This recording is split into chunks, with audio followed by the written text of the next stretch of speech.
ఓం శ్రీ గురుభ్యో నమః. శ్రీ భాగవత కృష్ణదేశికేంద్రుల వారి శుద్ధ నిర్గుణ తత్వ కందార్థములు.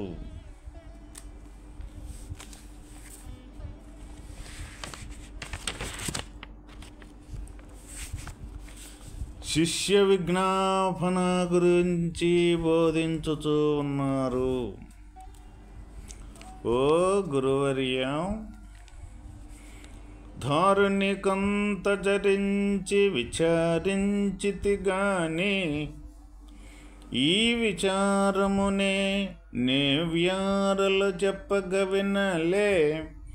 ధారయ మీ నోట విన్నానయ్య గురుమూర్తి,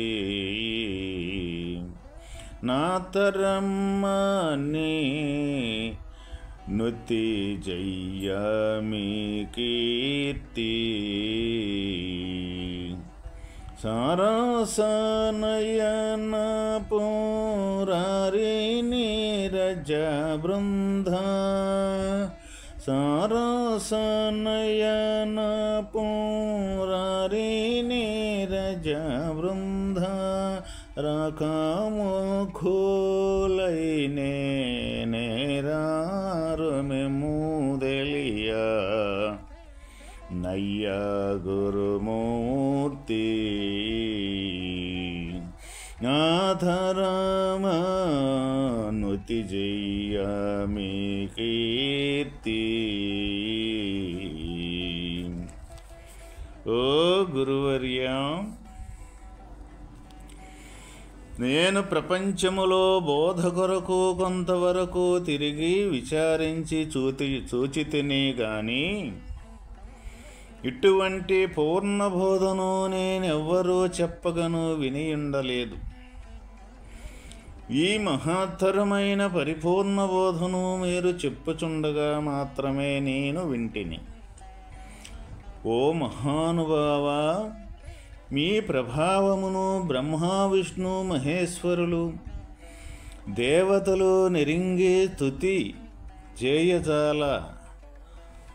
చేయజాలనప్పుడు సామాన్యుడునైన నేనెట్లా మీ మహత్యము తెలుసుకొని పొగడగలను? ఓ స్వామి, ప్రపంచములో నేను బోధ కొరకు తిరిగి విచారించి చూచితిని గాని ఇటువంటి పరిపూర్ణ బోధను నేను ఎవరూ చెప్పగను వినియుండలేదు. లోకములో మనకి ఈ భగవత్తత్వాన్ని గురించి అనేక రకాలుగా మనకి ప్రబోధాలు కానీ, గ్రంథాలు కానీ, మతాలు కానీ, దేవుళ్ళ పేర్లతోటి గుడులు గోపురాలని కానీ అనేక మార్గాలు మనకి లోకములో కనపడుతూ ఉంటాయి అన్నమాట. అనేక రకాల మార్గాలు కనపడుతూ ఉన్నప్పటికీ కూడా అందులో నాకు ఈ పరిపూర్ణ బోధ అనేది ఎక్కడా కనిపించలేదు. మరి ఎందుకు ఈ పరిపూర్ణ బోధ అందులో కనిపించలేదు అని కానీ విచారించినట్లయితే ఏ బోధైనా సరే తను గుర్తెరిగి ఒక గ్రంథాన్ని ఆశ్రయించి కానీ, ఒక లేక ఒక చరిత్రను గురించి కానీ ఏదైనా సరే జ్ఞానంతో గుర్తెరిగి ఆ జ్ఞానం గుర్తెరిగిన తర్వాత వివరించి బోధించే బోధే కానీ పరిపూర్ణ బోధ అంటే జ్ఞానాన్ని గుర్తెరిగే జ్ఞానాన్ని కూడా లేకుండా చేసే మార్గం అనేదైతే ఉన్నదో అది ఇక్కడ పరిపూర్ణ బోధ అంటే ఇక్కడ ఆచరణ రూపకములో ఏదైతే ఆచరించుకుంటూ వెళ్ళినంతసేపు ఈ గుర్తెరిగే జ్ఞానము ఎరుక అనేది ప్రతి ఒక్కరికి కూడా ఉంటుంది. అది ఆచరించుకుంటూ అనుభూతి చెందుకుంటూ వెళ్ళి చివరికి ఆ గుర్తెరిగే యొక్క జ్ఞానాన్ని కూడా వదిలితే ఉన్న స్థితే ఇక్కడ పరిపూర్ణము. ఇక ఏ బోధలో విన్నప్పటికీ కూడా ఈ జ్ఞానంతో గుర్తెరిగేవి కానీ జ్ఞానాన్ని దాటి వెళ్ళే ఈ మట్టికి కానే కాదు. అందువల్ల నాకు లోకములో ఈ పరిపూర్ణ బోధ అనేది ఎక్కడా కూడా నాకు కనపడలేదు స్వామి అని తన విజ్ఞాపన ఏదైతే ఉన్నదో శిష్యుడి యొక్క విజ్ఞాపన, ఆ విజ్ఞాపన తన గురువు ముందు విన్నవించుకుంటూ ఉన్నాడు. ఇక వినియుండలేదు. ఈ మహత్తరమైన పరిపూర్ణ బోధను మీరు చెప్పుచుండగా మాత్రమే నేను వింటిని మహానుభావం. ఈ పరిపూర్ణ బోధ నేను ఎక్కడా వినియుండలేదు. ఈ మహత్తరమైన పరిపూర్ణ బోధను మీరు చెప్పుచుండగా మాత్రమే నేను వింటిని. అంటే ఎక్కడా చూసినా సరే మనకి ఏమి కనపడుద్ది, ఏమి బోధ కనపడుద్ది అంటే చెప్పేవాడు వినేవాడు, ఈ చెప్పేవాడికి వినేవాడికి మధ్యన జరిగే యొక్క ప్రక్రియ ఏదైతే ఉన్నదో ఈ మూడు అంటూ లేకుండా ఉండే బోధ అనేది ఈ ప్రపంచములో, ఈ భూప్రపంచములో ఎక్కడా కూడా ఉండదు. అందువల్ల ఈ త్రికరణాలు అనేది లేకుండా ఏ క్రియ అంటూ జరగదు. ఈ మూడు రకాల కరణాలు ఏవైతే ఉన్నాయో వీటితో కూడుకున్న బోధలే కానీ, వీటితో కూడుకున్న సాధనలే కానీ ఏదైనా సరే ఈ త్రికరణాలకే దాటి తన ఆచరణ రూపకములో ఈ మూడింటిని కూడా మిగిలి చూసే యొక్క ఎరుక స్వరూపమైతే ఉన్నదో ఆ స్వరూపాన్ని కూడా వదిలివేసి ఆ ఎరుక యొక్క స్వరూపము కూడా లేకుండా చేసుకొని ఆ ఉండ స్థితిని కాడ నిలబడగలిగిన యొక్క స్థితే ఇక్కడ పరిపూర్ణ స్థితి. మరి అది ఎక్కడ చూసినా నాకు ఆ బోధనేది, ఆ మార్గం అనేది, ఆ దావనేది నాకు ఎక్కడా కూడా కనిపించలేదు. ఓ మహానుభావ, మీ దగ్గరే నేను ఆ పరిపూర్ణ బోధను వింటూ ఉన్నాను. నాకు ఈ ప్రపంచములో ఎక్కడా కూడా కనపడలేదు.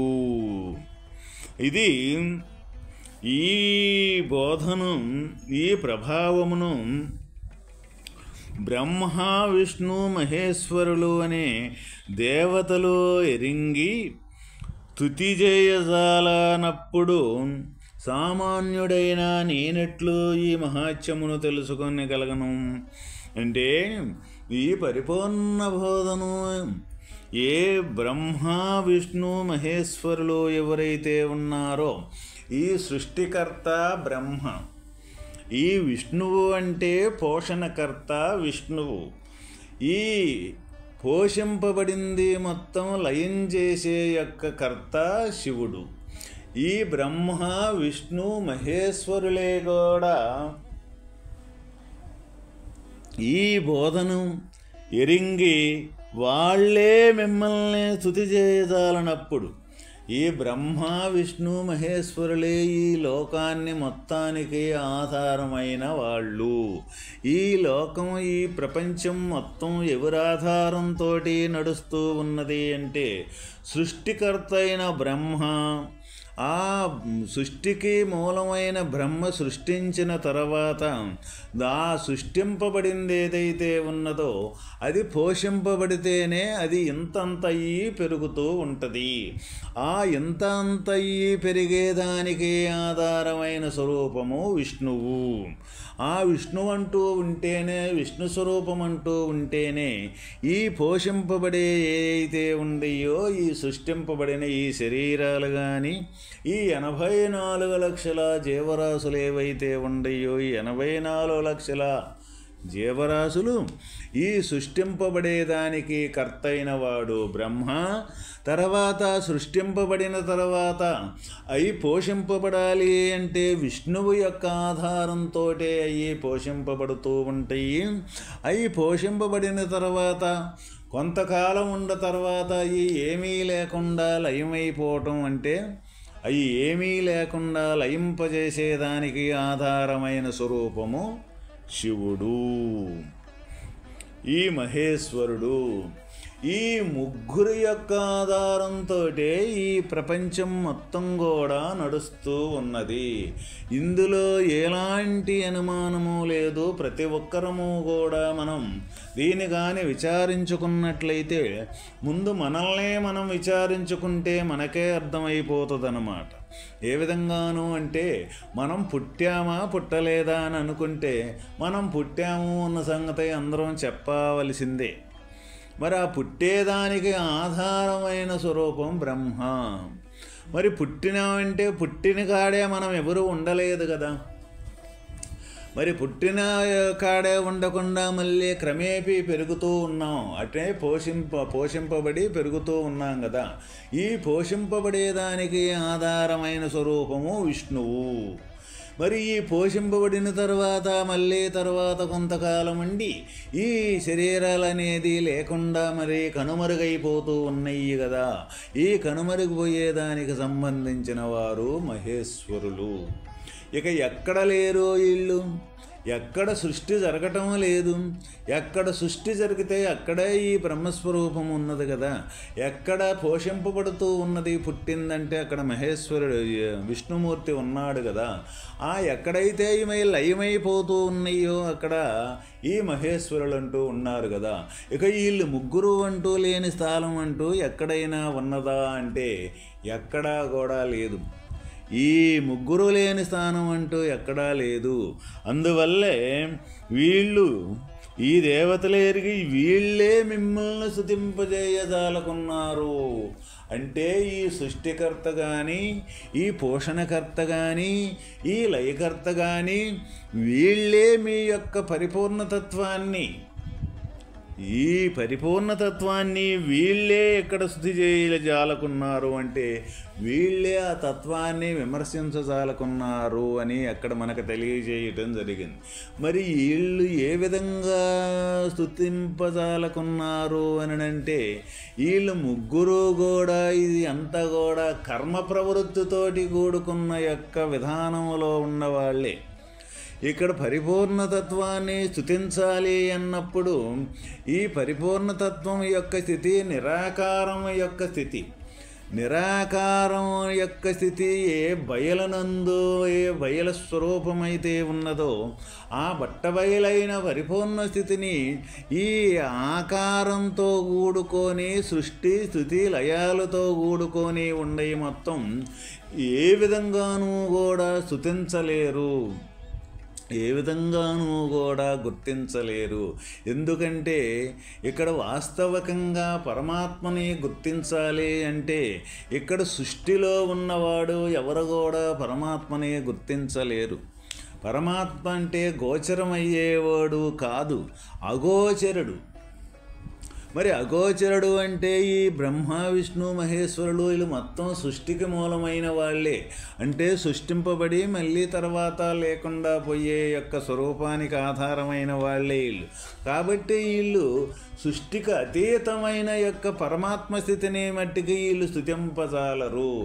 సృష్టికి లోబడిన వాళ్ళే. ఇక్కడ మరి సృష్టికి లోబడిన ఈ బ్రహ్మ విష్ణు మహేశ్వరులు కూడా. అందువల్లే ఇక్కడ మనకి శ్లోకములో గురు బ్రహ్మ గురు విష్ణు గురుదేవో మహేశ్వర గురు సాక్షాత్ పరబ్రహ్మ తస్మై శ్రీ గురవే నమః. అంటే గురువే ఇక్కడ బ్రహ్మము, గురువే ఇక్కడ విష్ణువు, గురువే ఇక్కడ మహేశ్వరుడు. ఈ గురు విష్ణు బ్రహ్మ విష్ణు మహేశ్వరులకు కూడా అతీతమైన సాక్షాత్ పరమాత్మ యొక్క స్వరూపము గురుడే. అందువల్ల ఇక్కడ గురువుని స్తుతించాలి అంటే ఇక్కడ గురుస్థాయిని చెందిన వాళ్ళు ఉండాలే తప్ప ఇక్కడ గురుస్థాయికి సృష్టిలో ఉన్నవాడు ఎప్పుడూ కూడా గురువుని స్తుతించేదానికి వీలుపడదు. అంటే ఇక్కడ సృష్టిలో ఉన్నవాడు సృష్టికి అతీతంగా ఉన్న వస్తువుని ఎప్పుడూ చూడజాలడు. ఏ విధంగాను అంటే మనకి ఒక 10 అంతస్తులు మేడ ఉన్నది అంటే ఆ మేడ మీద ఉన్న యొక్క వ్యక్తి కింద ఉన్న వ్యక్తిని సులువుగా చూడగలుగుతాడు. కానీ ఈ కింద నడిచే వ్యక్తి ఆ తల ఎత్తి ఆ మేడ మీద మనిషిని చూడాలి అంటే చాలా కష్టతరము. ఆ 10 అంతస్తుల మీద వ్యక్తి అయితే ఈ కింద మనిషిని సులువుగా చూడగలుగుతాడు. అదేవిధంగా ఇక్కడ పరమాత్మని నిరాకారమైన స్వరూపాన్ని చూడాలి అన్నప్పుడు ఈ సృష్టిలో ఉన్న యొక్క వస్తువు ఎప్పుడూ కూడా చూడలేదు. అంటే ఆకారంతో నిరాకారాన్ని ఎవరూ కూడా చూడలేరు. ఇది అంతా కూడా ఈ ప్రపంచం మొత్తం కూడా ఆకారంతో కూడుకొని ఉన్నది. అందువల్ల ఆకార రూపకం నిజమనుకొని భ్రమించి ఈ ఆకారమే నిజమనుకొని ఈ ప్రపంచములో బ్రతుకుతున్న ఏ మానవులు ఏ జీవులైతే ఉన్నాయో ఈ ఆకారం యొక్క దృష్టితోటి నిరాకారమైన పరమాత్మని మట్టికి ఎవరూ దర్శించలేరు, ఎవరూ స్తుతించలేరు, ఎవరూ కూడా కాంచలేరు. అయితే నిరాకారం యొక్క స్థితి అయితే ఆకారాన్ని దర్శించగలుగుద్ది. ఎందుకంటే నిరాకారం యొక్క స్థితి నుంచే ఆకారం అనేది తనకు తానుగా తయారైంది నేను అంటుంది. వాస్తవకంగా ఇక్కడ ఆకారం అనే ప్రత్యేకత కూడా లేనే లేదు. నిరాకారం ఉంటేనే ఆకారం ఉన్నదన్నమాట. అందువల్ల ఎప్పుడూ కూడా ఉన్నది నిరాకారమే యొక్క స్వరూపమే, అవ్యక్తమైన రూపకమే ఎప్పుడూ శాశ్వతంగా ఉన్నది. ఈ వ్యక్తమైనది ఎక్కడ అశాశ్వతమైనది ఇక్కడ. అందువల్ల అశాశ్వతమైనది శాశ్వతమని నమ్మిన యొక్క జ్ఞానం ఏదైతే ఉన్నదో అది ఎప్పటికీ కూడా శాశ్వతమైన వస్తువుని కాంచజాలదు. మరి శాశ్వతమైన వస్తువును ఏది కాంచగలుగుద్ది అంటే ఈ అశాశ్వతమైన వస్తువు నిజము అనుకొని విచారించి, నిజం కాదు అనుకొని విచారించి, నిజం కాదనుకొని అశాశ్వతాన్ని అశాశ్వతంగా ఎప్పుడైతే తొలగించుకోగలుగుతాడో తన మనోదృష్టితోటి అప్పుడు శాశ్వతమైన వస్తువు తను అయిపోవటమే ఎక్కడ. ఇక అక్కడ కాంచేది చూసేది ఒకటి, చూడబడేది ఒకటంటూ ఉండదన్నమాట. అటువంటి యొక్క స్థితిని ఈ బ్రహ్మ విష్ణు మహేశ్వరులు కూడా కనుగొనగలుగుతున్నారు. ఇక సామాన్యులమైన మేము ఏ విధంగా మిమ్మల్ని స్తుతించగలము, ఏ విధంగా మిమ్మల్ని పొగడగలము అనని శిష్యుడి యొక్క విజ్ఞాపనని, శిష్యుడి యొక్క ఆరాధ్యం ఏదైతే ఉందో, ఏదైతే అర్థించటం ఏదైతే ఉన్నదో ఆ పరమాత్మ యొక్క స్థితిని స్తుతించాలి అని అంటే తను ఉనికంటూ ఎరుకంటూ లేకుండా పోవటమే అక్కడ, తనులో విలీనమైపోవటమే అక్కడ స్తుతించటము అంటే, తనుగా మారిపోవటమే అక్కడ స్తుతించటం అంటే. అక్కడ మారిపోయేదొకడో మారబడేదొకటి అంటూ లేకుండా ఇది ప్రబోధరీత్యా మనం ఉచ్చరించుకోవటమే కానీ సాధన రూపకములో ఆ స్థితికి చెందిన మహనీయులు ఎవరైతే ఉంటారో అది కేవలము ఆ స్థితిని గుర్తించి ఆ గుర్తుని తొలగించుకోవటమే అక్కడ వాస్తవమైన పరిపూర్ణ స్థితి. అందువల్ల అది పొగిడేదానికి, అది తెలుసుకునేదానికి, అది పొగడగా స్తుతించేదానికి ఏమాత్రం కూడా అక్కడ ఆస్కారము ఉండదని మనకి ఇక్కడ తెలియజేయటం జరిగింది. అది శిష్యుడి యొక్క తన విజ్ఞాపాన్ని ఆ విధంగా వివరించుకుంటూ ఉన్న విషయాన్ని మనకి ఇక్కడ తెలియజేయటం జరిగింది. ఓం తత్ సత్.